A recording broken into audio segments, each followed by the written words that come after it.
পিপিলিকার পাখা গজায় মরিবার তরে, আর ইসরায়েলের এখনকার অবস্থা যেন তারই জ্বলন্ত উদাহরণ। যারা এতদিন অন্যের ভিটে মাটি, জীবন আর আশ্রয় জ্বালিয়ে করেছে ছারখার, আজ তারাই জ্বলছে দাবানলের ভেতর। আগুন যেন শুধু গাছপালাই নয়, স্পর্শ করেছে ইতিহাসের পাতায় লেখা অজস্র কষ্টের প্রতিধ্বনি। তাই তো বলা হয়, সৃষ্টিকর্তা ছাড় দেন, তবে ছেড়ে দেন না। সৃষ্টিকর্তা অনেক কিছু সহ্য করেন, কিন্তু অবিচারের শেষটা তিনি নিজেই লেখেন। তাই তো আজ জেরুজালেমের আকাশে ধোঁয়ার কুণ্ডলী, চারপাশে আতঙ্ক, আর পেছনে ফেলে পালিয়ে বেড়াচ্ছে হাজারো মানুষ। ইসরায়েলের ইতিহাসে এটি হতে পারে সবচেয়ে বড় দাবানল। আগুনের লেলিহান শিখা এগিয়ে আসছে শহরের দিকে, যেখানে বাস করে হাজার হাজার মানুষ। জেরুজালেম ফায়ার ও রেস্কিউ বিভাগের প্রধান সুমলিক ফ্রিডম্যান জানিয়েছেন, তারা এমন ভয়াবহ আগুন এর আগে কখনোই দেখেননি।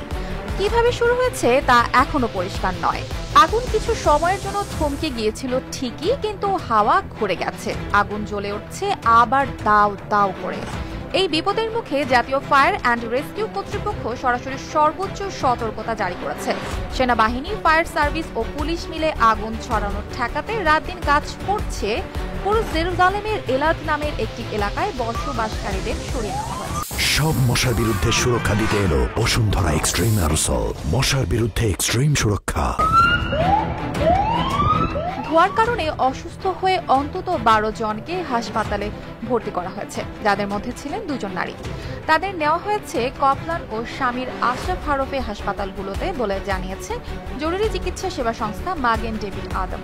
তবে এত কিছু করেও দাবানল যেন কিছুতেই থামছে না। আকাশ জুড়ে ওড়ানো হচ্ছে ফায়ার ফাইটিং বিমান ও হেলিকপ্টার। তারা জল ও দাহন প্রতিরোধক ছিটিয়ে চলেছে একের পর এক জ্বলন্ত এলাকায়। রাস্তায় জ্যাম, কারণ একদিকে মানুষ শহর ছাড়ছে, অন্যদিকে ছুটে আসছে জরুরি বাহিনীর গাড়ি। এই ভয়াবহ বিপদের মুখে ইসরায়েল সহায়তার জন্য হাত বাড়িয়েছে প্রতিবেশী কয়েকটি দেশের দিকে, যেমন গ্রিস, সাইপ্রাস, ইতালি ও ক্রোয়েশিয়া। তাদের কাছে চাওয়া হয়েছে আন্তর্জাতিক সাহায্য, কারণ পরিস্থিতি নিয়ন্ত্রণের বাইরে চলে যাচ্ছে দ্রুত। জেরুজালেমে এখন শুধু আগুনের উত্তাপ নয়, যেন পড়ে যাচ্ছে অহংকার, প্রতিশোধ আর মানব সৃষ্ট কষ্টের ইতিহাস। প্রকৃতি যেন আজ বলছে, কেউ ছাড় পায় না। অর্পিতা জাহান, RTV।